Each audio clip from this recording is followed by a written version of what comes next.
नमस्कार, मैं डॉक्टर हिना। अभी मैं कुछ पंक्तियाँ सुनाना चाहती हूँ आपको जो मैंने लिखी है, पर उससे पहले उसकी एक बैक स्टोरी बताना चाहती हूँ कि इसको कब, कैसे और कहाँ लिखा। तो दरअसल बात उन दिनों की है जब मैं इंटर्नशिप कर रही थी।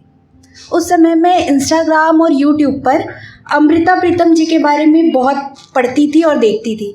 तो उनकी कविताओं को पढ़कर ऐसा लगा जैसे मैं उसमें खो गई हूँ। और वैसे ही एक दिन मैं अस्पताल जा रही थी, अस्पताल में पहुंची। फिर ओपीडी के बाहर मैंने देखा कि कोई मरीज नहीं है। ओपीडी के अंदर सिर्फ अकेली मैं ही डॉक्टर थी और कोई नहीं था। फिर मैंने समय देखा, समय देख के मुझे लगा मैं आधे एक घंटे पहले पहुंच गई हूँ। अब मैं सोची अब मैं क्या करूँ अकेले ओपीडी में। फिर मैं हमेशा अपनी डायरी अपने साथ लेकर चलती थी।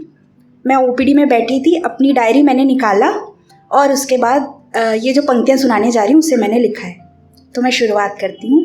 मिलना तुम मुझसे उन कल्पनाओं के शहर में, रहेगा इंतज़ार पहली मुलाकात के लिए। लिखूंगी इस बार हमारी पूरी कहानी मैं अपनी उम्मीद की कलम से। मिलना तुम मुझसे उन कल्पनाओं के शहर में, मिलना तुम मुझसे जैसे दो वर्ण मिलकर एक शब्द बन जाते हैं और देना मेरे जीवन को एक नया अर्थ। मिलना तुम मुझसे उन वर्णों से बने शब्दों और शब्दों से बने उन वाक्यों के बीच के अल्प विराम की तरह, और ठहर जाना मेरे जीवन में उस आखिरी पूर्ण विराम की तरह।